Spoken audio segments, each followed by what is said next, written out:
what it is.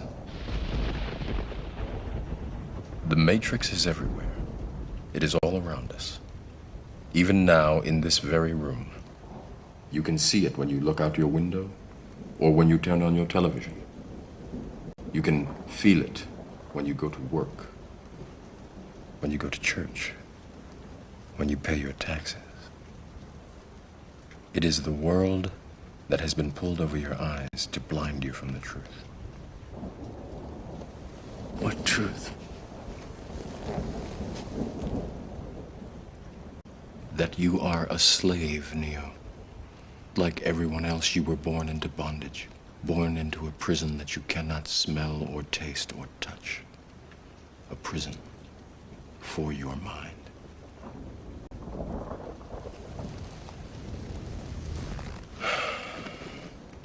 Unfortunately, no one can be told what the Matrix is. You have to see it for yourself.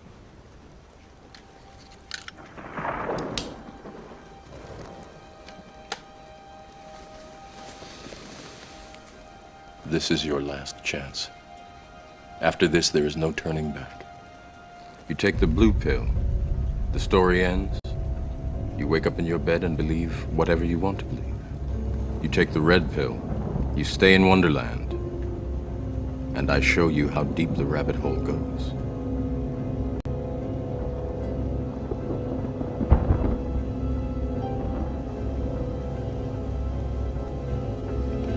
Remember, all I'm offering is the truth, nothing more.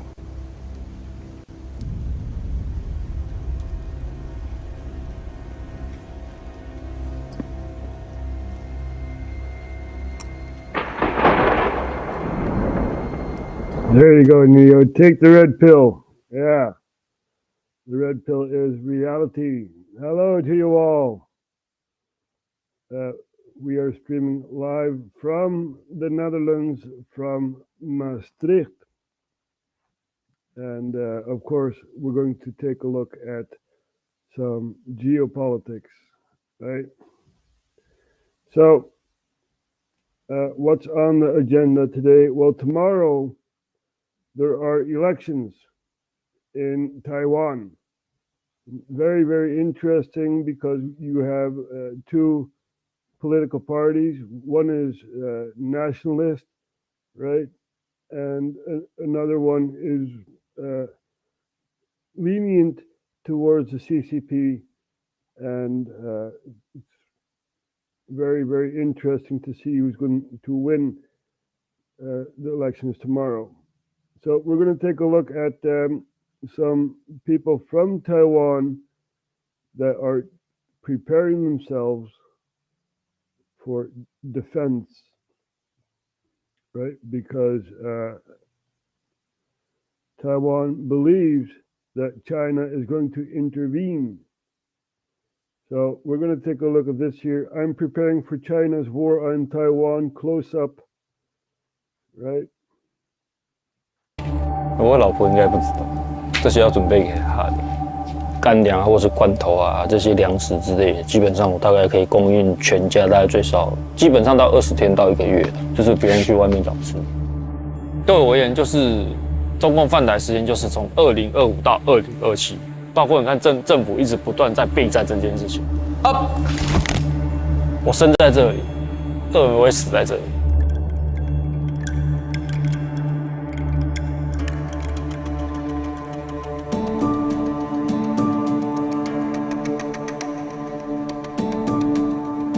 今天是礼拜天，然后主要是我要带那个我们咨询团的成员。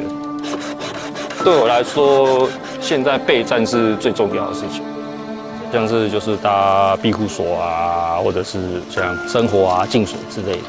这时候你就会看到里面开始又沉淀一些杂质在里面。对，这里面就有杂质。对，我给它看一下，里面有杂质。战争的情况之下，当下的环境状况也都不是很好的。 你要早在好几年前就开始准备，把阿公啊的愤怒给他拿出来，好不好？用力 ，OK 啊 ，OK 啊。So people are preparing for a war in Taiwan, right? As I've said, tomorrow we have elections in Taiwan, and it's very interesting to see who is going to win those elections. Now, Uwe Fries, our friend from Germany, says Yemen we need to be really worried about now. Yeah, Yemen war has been going on for years, you know, and now they are present at the Red Sea, right, controlling the Red Sea and getting oil tankers and stuff like that. It's really interesting to see what's going on there. So let's take a look at the Taiwan elections and who is going to run. Let's see here. You have the DPP and the Tsai Ing-wen, or Tsai Ing-wen from the DPP, sorry. And yeah, it's going to be very interesting to see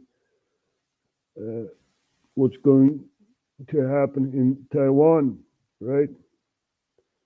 So we also have TLDR going to explain us about the elections in Taiwan. And let's take a look at that clip.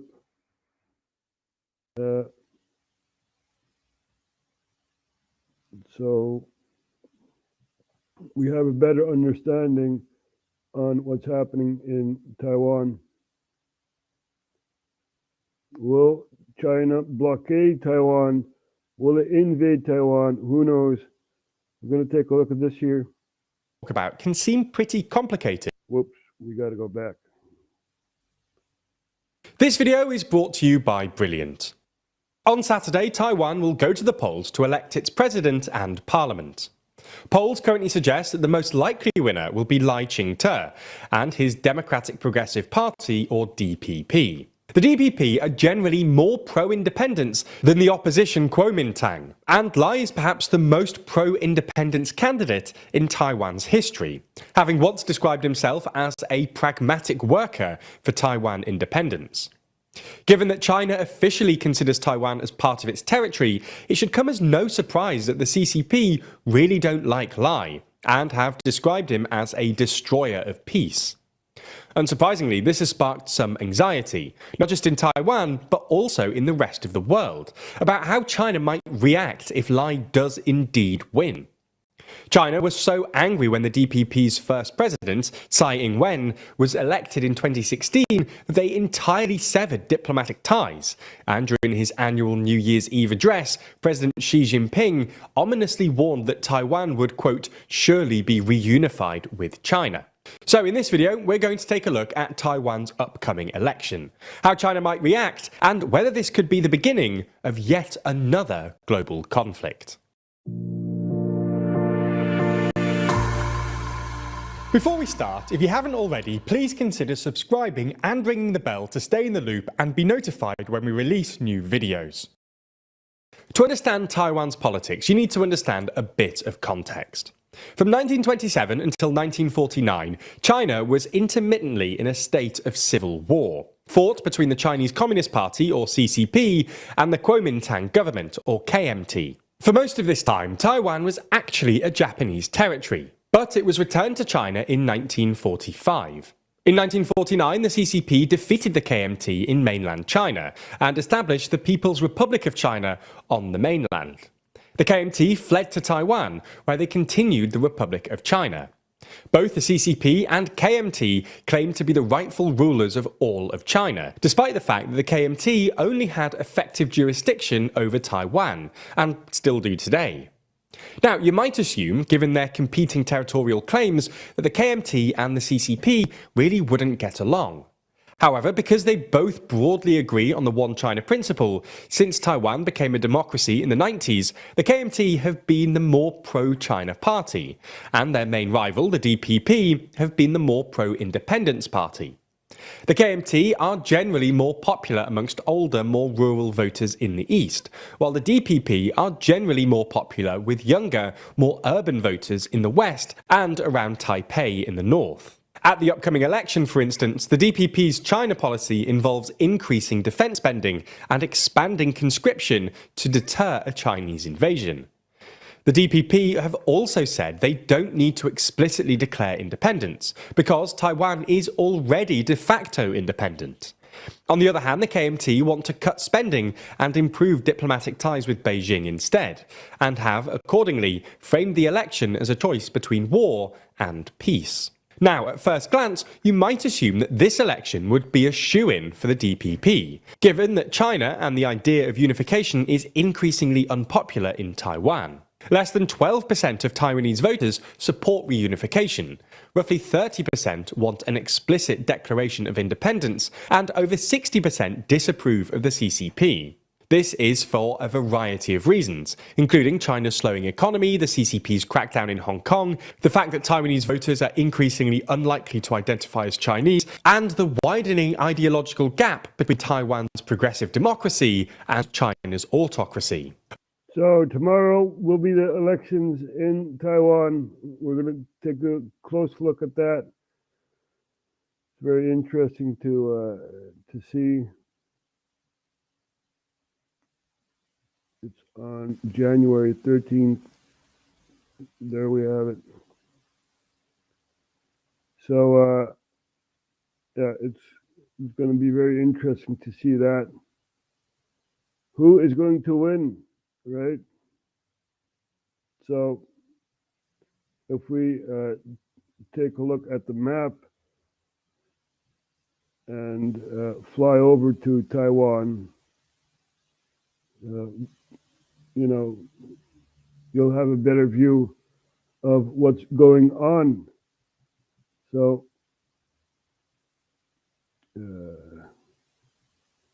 we are going to fly over to Taiwan, and here we have Taiwan, and yeah, they declare themselves independent from China, but they say they are China, right? And China says, well, Taiwan is actually ours, and long story, but these entities don't mend with each other, you know? So that's a pressure point that we just pointed out. Now, we also have the Gulf of Oman, right? An oil tanker was seized in the Gulf of Oman. An Iranian oil tanker, right? The U.S. Stole the tanker and gave it another name. And Iran says, hey, that's our tanker, that's our oil, we take it back. So, and we are getting to Yemen, we are getting to the Houthis in Sana'a and the intervention from Cyprus. But first, we're going to show the Gulf of Oman, and let's see if we can find that somewhere. It was on the list, but it's gone. Oh well. Let's see.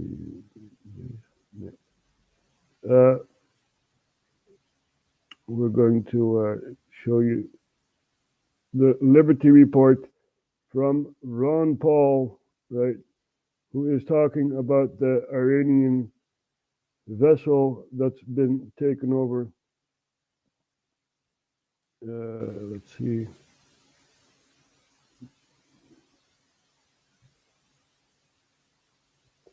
Liberty Report. There we go. Liberty Report.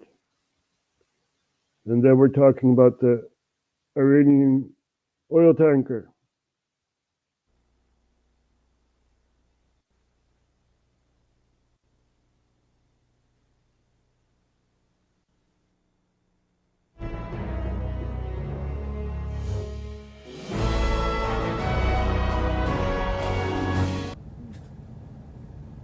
Hello, everybody, and thanks for tuning into the Liberty Report. With us today, we have Daniel McAdams, our co-host. Daniel, good to see you today. Happy Thursday, Dr. Paul. How are Thursday you? already? Yes, it's my Friday. Yeah. Okay, very good.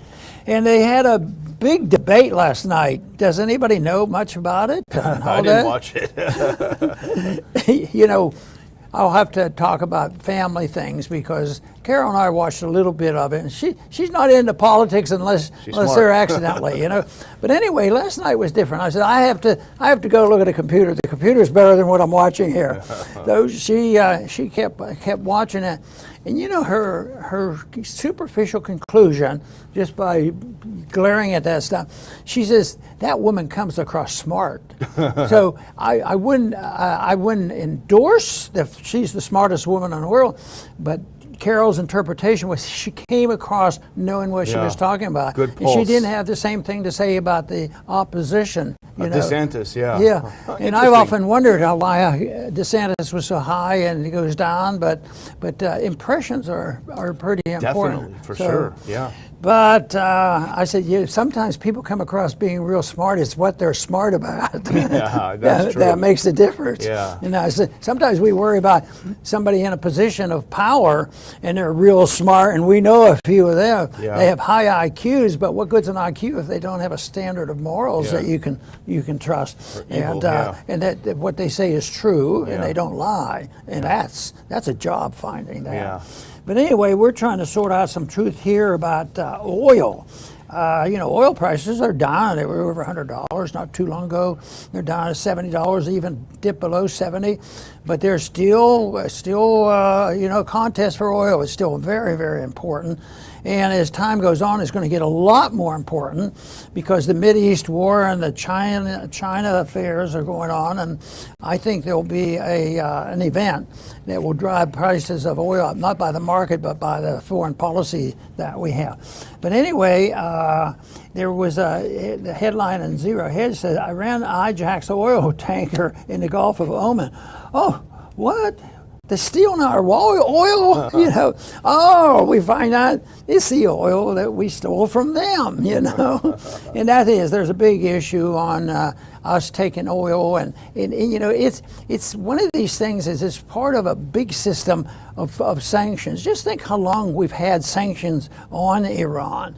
And I often wondered who really gets to use them. Does anybody earn interest on these things? You never hear anything about it.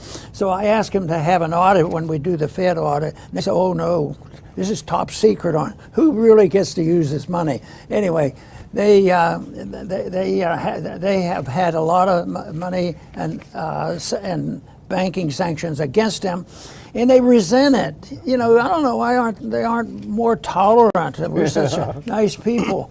So anyway, they reacted this time, and there was ship carrying some of that oil and in the Gulf of Oman, and they were able to. I guess in the process, I don't know whether they have it all in the bank yet, but they literally were able to seize the ship because they want to get their oil back.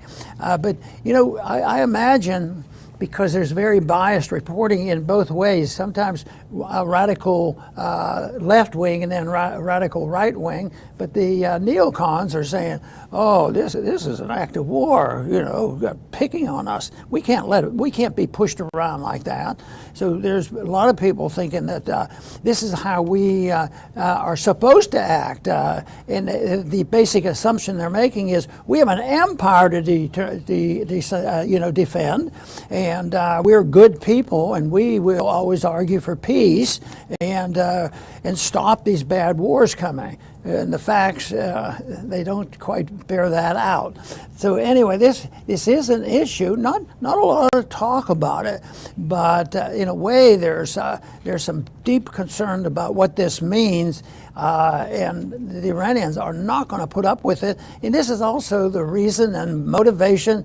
Not only do they want to get their oil back, they also want to make sure these sanctions are removed, and secretly they're planning on competing with the dollar as a reserve currency. Now that might be a big deal, and there are some who are saying closer and closer. I would say it's getting closer because I expect it to happen, but those who are saying closer and closer, some of them even anticipate more moves will be made because there have been some big trades made, with oil and Russia, and they're determined, but it's explainable, it's understandable, but if you say too much, and we have to be very careful because we don't want to be seen as unpatriotic, because if you take a position that you're trying to point out shortcomings of our own government, that means you're unpatriotic, and you just can't do that. So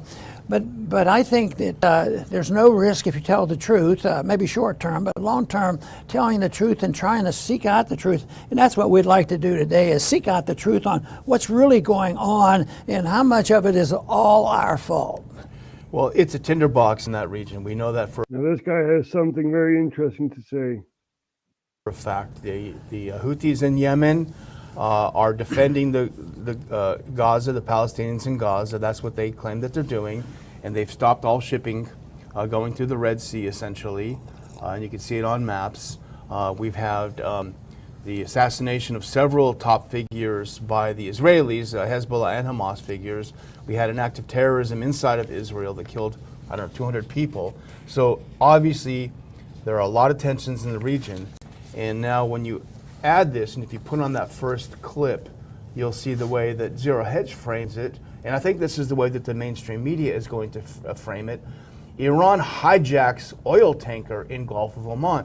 Now they sound like pirates. They hijacked an oil tanker. It sounds like out of the blue. I'm not criticizing Zero Hedge here. They're actually done us a favor by previewing how it will come out in the mainstream media. But Iranian naval forces, acting under a court order, seized Marshall Islands flag tanker St. Nicholas, Bloomberg reports, citing Iran's semi-official Tasnim agency.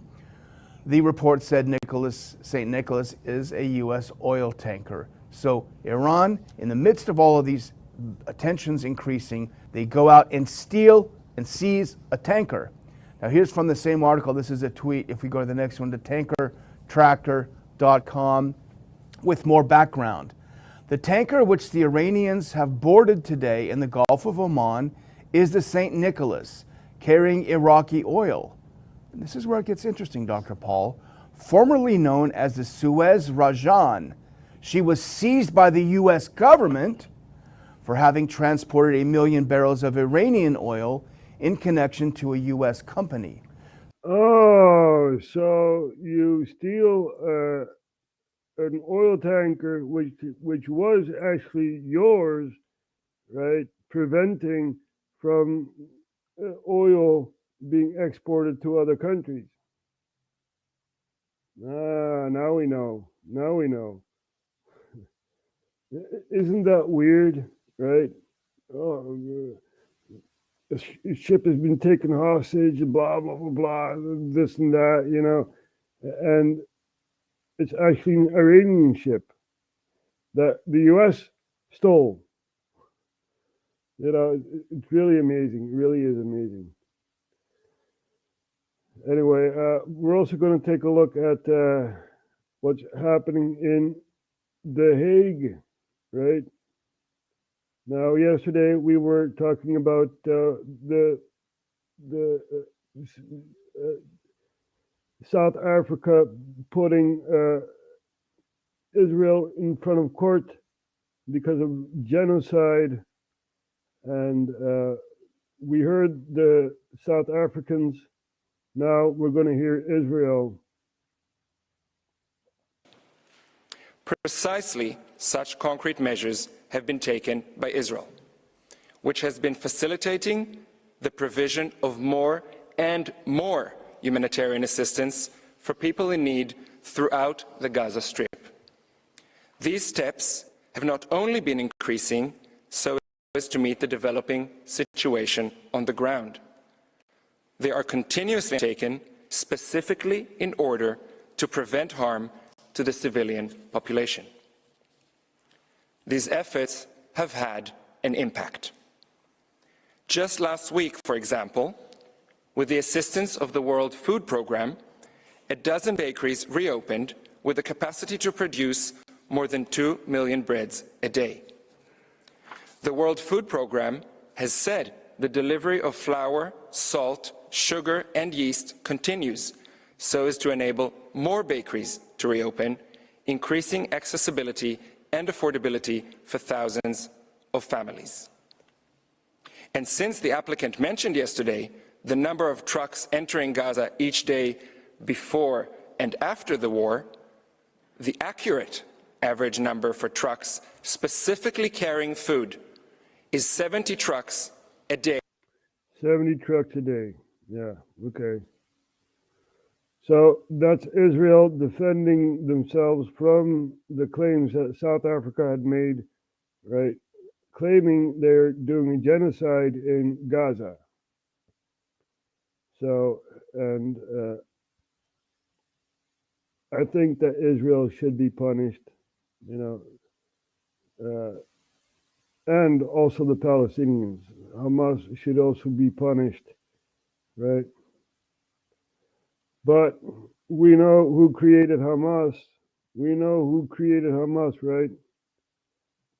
We're going to look at Ron Paul talk about Hamas. Who had created Hamas? Let's see if we can find that clip somewhere here. Here it is. Thank you, Madam Speaker. I'd like to yield 2 minutes to the gentleman from Texas, Dr. Paul. The gentleman is recognized for 2 minutes. Gentlelady for yielding, and I ask unanimous consent to revise and extend my remarks. Without objection. Madam Speaker, I rise in opposition to this resolution, not because I am taking sides and picking who the bad guys are and who the good guys are, but I'm looking at this more from the angle of being a United States citizen, an American, and I think resolutions like this really do us great harm. In many ways, what's happening in the Middle East, and in particular with Gaza right now, we have some moral responsibility for both sides in a way, because we provide help and funding for both Arab nations and Israel. And so we definitely have a moral responsibility, and especially now today, the weapons being used to kill so many Palestinians are American weapons, and American funds essentially are being used for this. But there's a political liability which I think is something that we fail to look at, because too often there's so much blowback from our intervention in areas that we shouldn't be involved in. You know, Hamas, if you look at the history, you'll find out that Hamas was encouraged and really started by Israel, because they wanted Hamas to counteract Yasser Arafat. And you say, well, yeah, that was better then and it served its purpose, but we didn't want Hamas to do this. So then we as Americans say, well, we have such a good system, we're going to impose this on the world. We're going to invade Iraq and teach people how to be Democrats. We want free elections. So we encourage the Palestinians to have a free election. They do, and they elect Hamas. So we first indirectly and directly through Israel help establish Hamas. Then we have election. Then Hamas becomes dominant, so we have to kill them.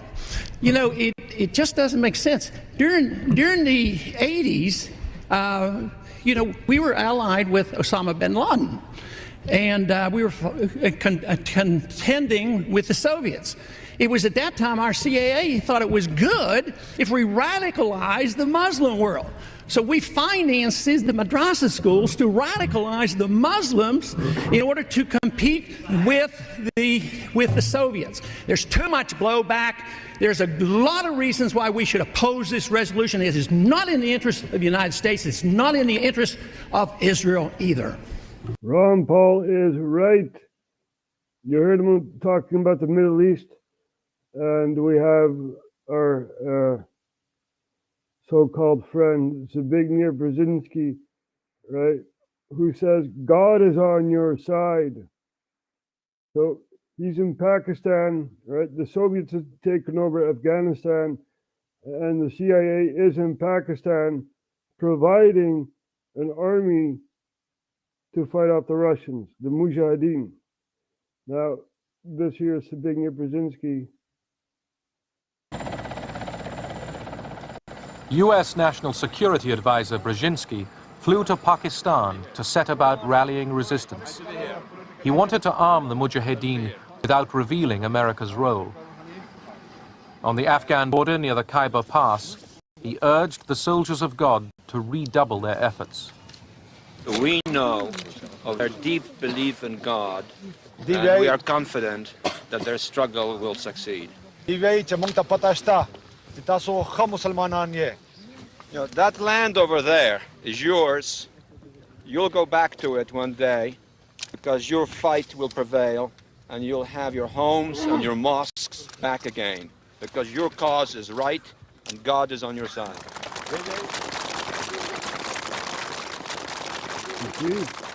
The purpose of coordinating with the Pakistanis will be to make the Soviets bleed for as long as possible.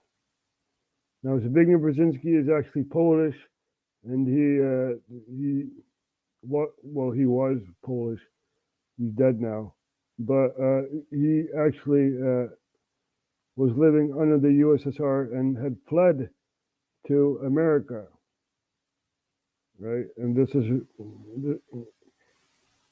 he went into politics and stuff like that, and this is how he became a famous player within geopolitics.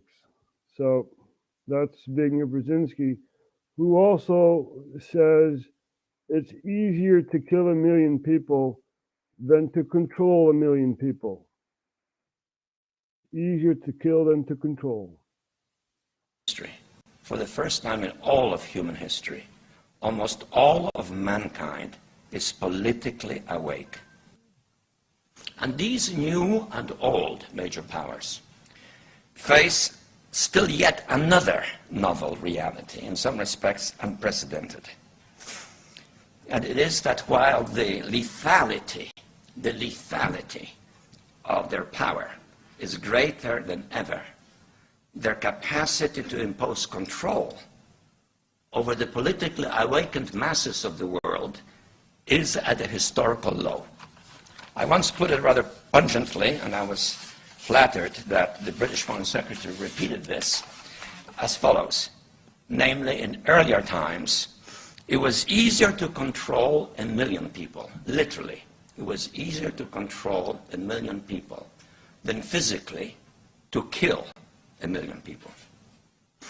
Today, it is infinitely easier to kill 1 million people than to control 1 million people. It is easier to kill than to control.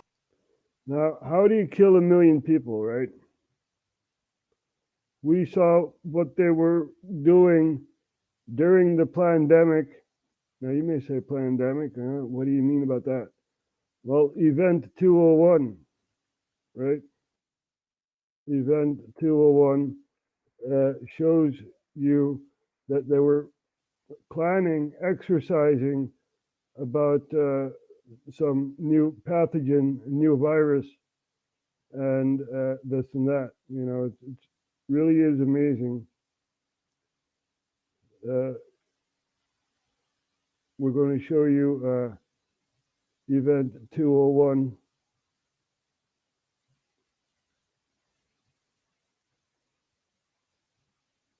So there you have it. Event 201 was a high-level pandemic tabletop exercise hosted by the Johns Hopkins Center for Health and Security in partnership with the World Economic Forum and Bill Gates Foundation and blah, blah, blah, blah, you know.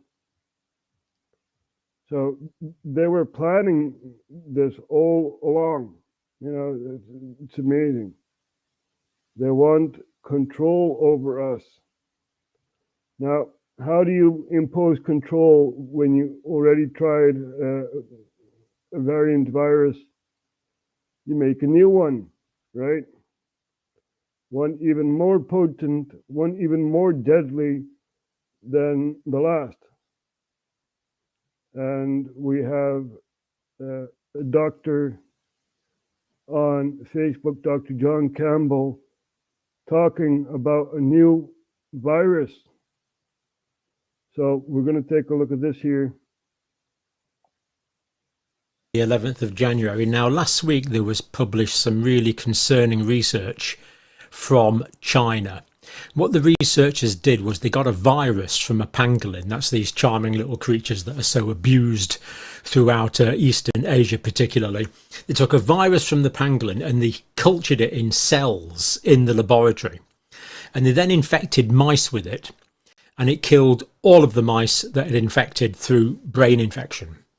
So they've generated this new virus that kills 100% of mice it's infected with. But it gets worse. Because the mice that were infected were humanized mice. Now, these are called transgenic mice. In other words, they were given some human genes. And they were given human ACE receptor genes that were expressed by the mouse. So these are essentially human ACE receptors in genes. And it was a coronavirus from the pangolin, and it killed 100% of the mice that were infected. And these are the things that they are jiggling around with in laboratories.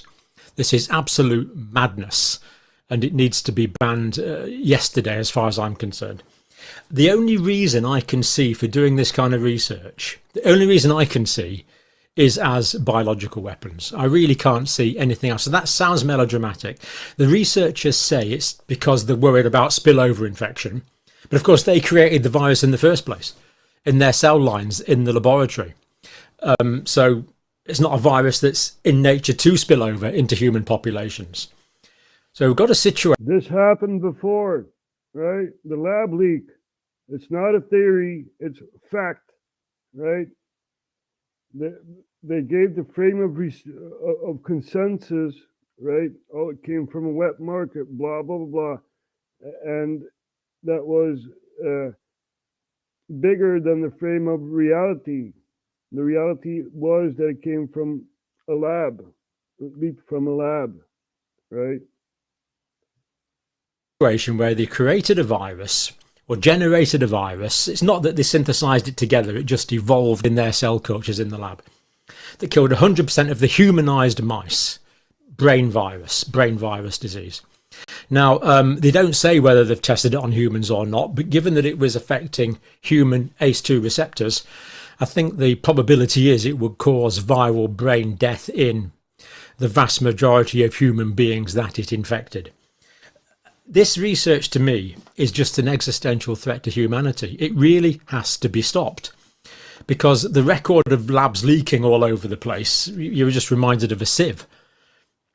Anyway, let's give you the details and you can make your own mind up. I've told you what I think, but this is the paper here. It's a preprint, lethal infection of human ACE2 receptors in transgenic mice. So let's look at it in some detail now. So lethal infection. So it kills 100% of the mice that it infects. But remember, these are humanized mice with human genes expressing human type ACE2 receptors, which of course is the receptor that the coronavirus binds into. But this is a different coronavirus, of course. Infecting of human ACE2 receptor, transgenic mice bred up with humans, which we can seriously question the ethics of this as well. What are the ethics of putting human genes into mice? I think that's an open question. Let me know what you think. It's not ethical, okay? Leave the mice alone. You know, they also have life within them, right? It's not up to us to make these transgenic mice, mice with ears on their back and stuff like that. It really is weird. We're not supposed to do that, right? We're not playing God, we're not supposed to do this. So that's something to think about. Now, let's take a look at what's happening in Yemen. The Houthis are brazenly on the media and basically saying that,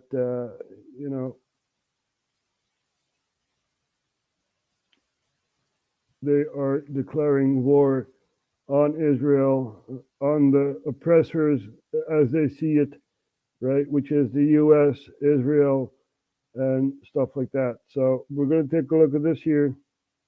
Interrupting our programming to take you live to Yemen, where the spokesman for the Houthi armed forces is giving a statement after US and British forces carried out strikes against Houthi targets. Let's listen in.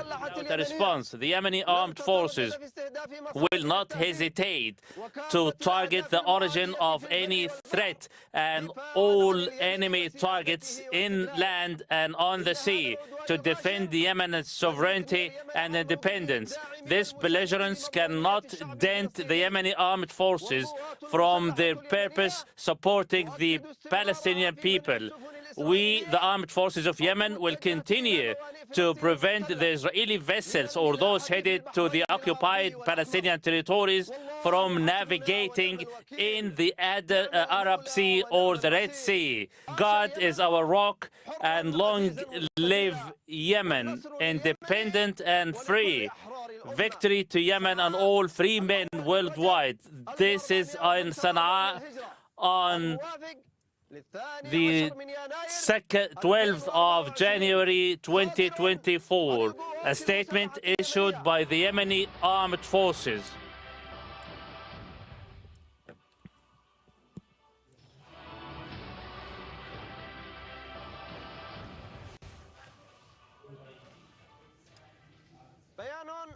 صادر عن القوات المسلحة اليمنية بسم الله الرحمن الرحيم قال تعالى A statement issued by the Yemeni armed forces. He who starts an aggression against you should be fought against. The American-British enemy, in the context of the support to the Israel's criminal acts in Gaza, launched a belligerence against the Republic of Yemen with 73 airstrikes targeting Sana'a, Hodeidah, Taiz, and Saada. These airstrikes claimed the lives of 5 and caused 6 to be injured from among the ranks of our armed forces. The British-American enemy is held totally liable for their criminal belligerence against our Yemeni people. This belligerence cannot go unpunished. This cannot go without a response. The Yemeni armed forces will not hesitate to target the origin of any threats, together with all enemy targets in the land or on the sea, to defend Yemen's sovereignty and independence. This belligerent aggression cannot dent the Yemeni armed forces from supporting the Palestinian people.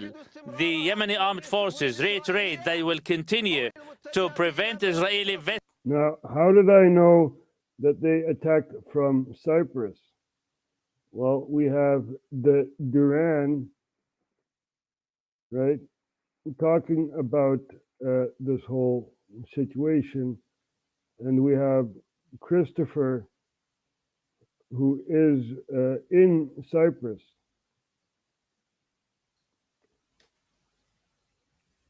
Okay, we're live, Alexander.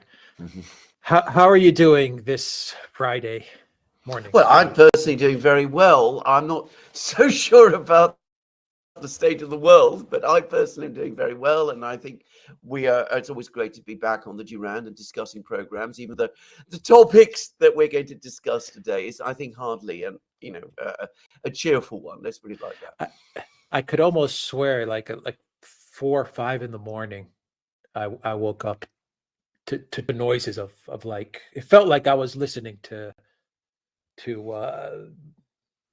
planes and to just loud sounds, and I woke up, and I'm very close to everything that's going on. I mean, 20-minute flight, 25-minute flight, and actually Cyprus is where the UK is launching the strikes on Yemen.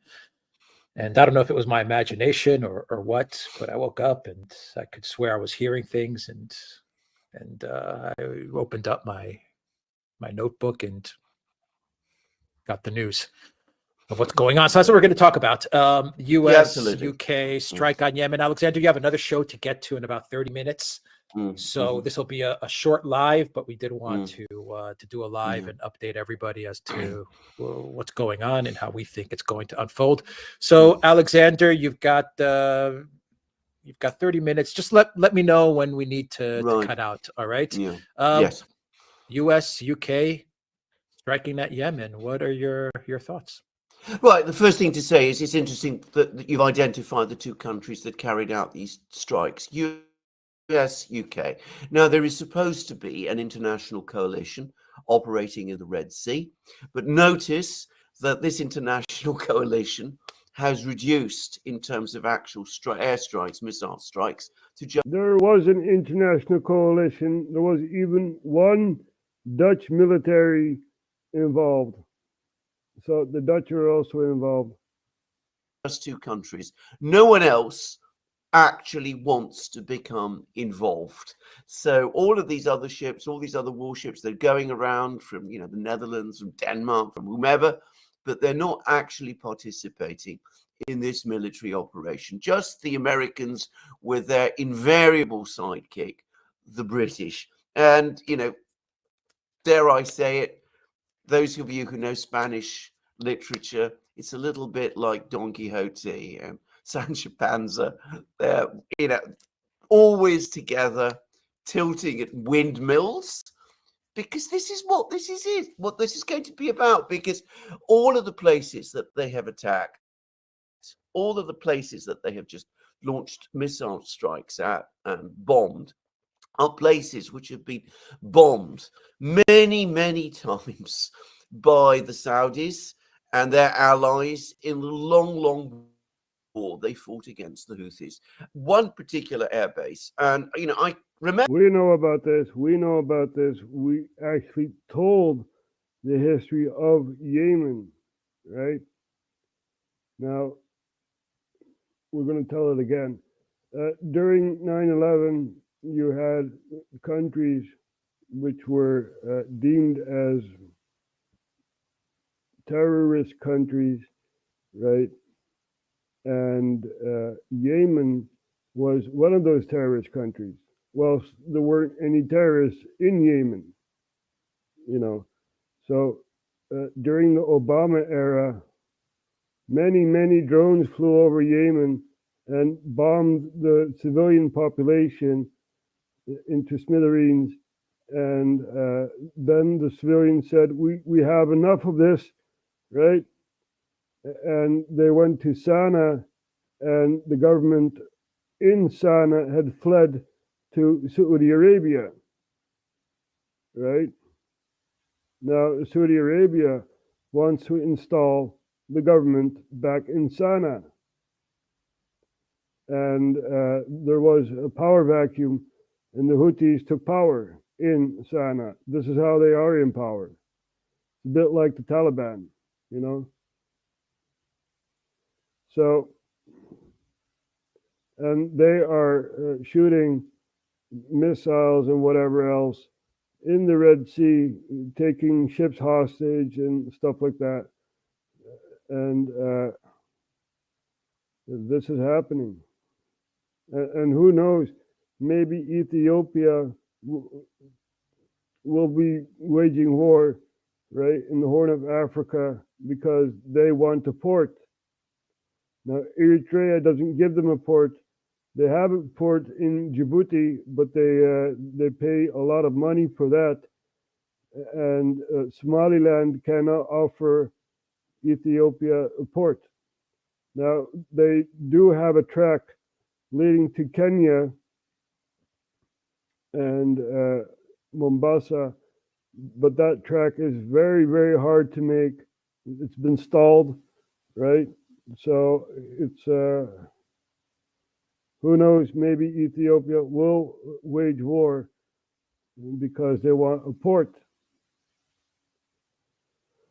So, and we also have the Sudan war still waging. Let's not forget that.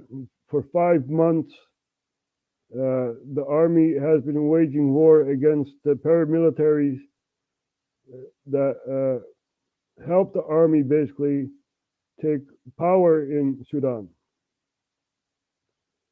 So the only stable country is Egypt, right? Egypt is the only stable country within the region.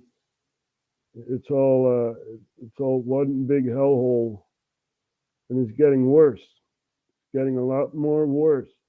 What if, right, the Taiwanese political party that is nationalist, what if they take power? What's going to happen then, right? It's going to be a very, very complex situation, a thing to look at, and there's so much more to tell. But we have 1 hour, and we're nearing the end. We haven't even told about Ecuador yet. Well, we did yesterday, but things are going on there. We have cartels fighting off the government, taking people hostage and stuff like that. It's very, very sad to see what's going on there. And we also have Venezuela and Guyana, right? Venezuela had a referendum about Guyana, and the majority of people in Venezuela said, yep, that piece of land is ours, and maybe they will intervene and take over the land. Who knows? You see these dotted lines? Now, Venezuela says this here is actually ours. So, and that also has a very complex and interesting history. This side used to be a Dutch colony, right? And then the French took over in Europe, right? We had a French-Dutch parliament, and this is how you got French Guiana. They claimed a territory of land, So, and Guyana, as it's basically called, right, was seized by the English. This is how you get English Guyana, right? And Suriname is basically the last that we have left of that colony. So that's the history there. Very interesting. I just gave it in a nutshell. And yeah. Let's see. Remember one time the Pfizer commercial boys that died. Oh, okay, that's something new. We got to look that up. Jonathan. We'll look it up next time. Right? We'll put that on screen next time. I think I've said enough for today. We will be back on Sunday. Tomorrow we have a day off, and it's very hard work trying to save the world every day, right? So we're going to close off with Natasha Maeve, of course. Her nice rap songs are always inspiring to listen to.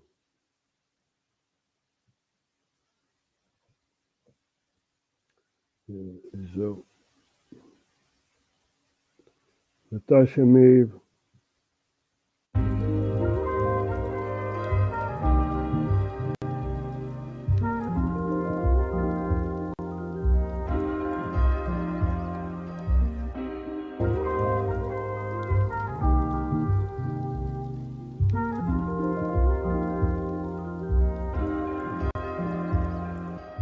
My music sets me free, it's therapy. I hope it helps. helps a few people other than me. I noticed many liked it better when I was angry. Took off, nowhere to be seen on my journey. Funny how that works. Start to feel better, and the people who claim to love me start to feel worse. So well, I know my real worth. I will continue to heal with each verse. That's my life path, truly breaking free. And some of them don't like that, don't even know what I've been through. Had to get my life back, some of them gave up. Well, me, I had to strike back and fight back. Now I'm feeling lighter, though I'm still breathing fire. Yeah, the dragon, I fly high. Open up my eye, life's like a sci-fi. Won't stop me from going sky high to the realm of self-love. The feeling of healing, revealing my beauty within.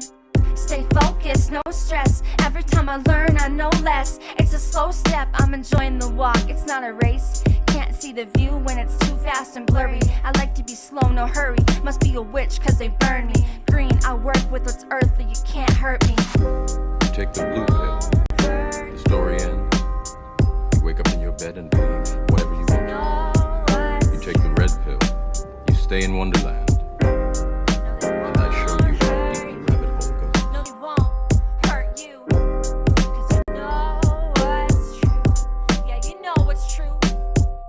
My life path, truly breaking free. And some of them don't like that, don't even know what I've been through. Had to get my life back, some of them gave up. Well, me, I had to strike back and fight back.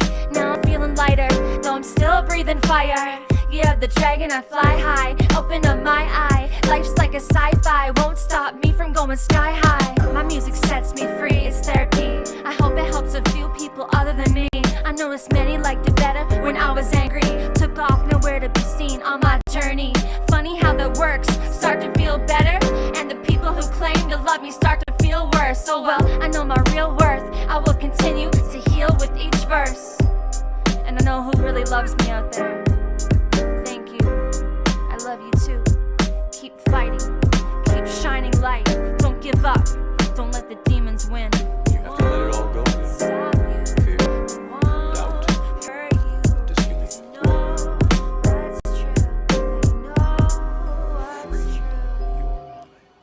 Free your mind. Very, very important to free your mind. And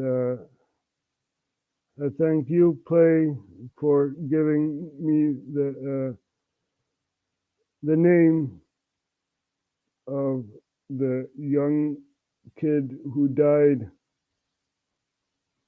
We are going to put that on screen. I said it was for next time, but why not? I'm going to close off with some empathy here. Boy featured in vaccine video dies of cardiac arrest at 8 years of age. So, Jonathan Elrichman was 5 years old at the time of the video, which he starred in with his father, a pediatrician, produced by Metabin Regional Council, a regional government body. The propaganda video also featured a friendly puppet child who asked questions to prompt the actual people to respond with educational answers in quotation marks. So this is the kid who died, and thanks for giving out that name. What if it's your kid? Right? What if it's your kid?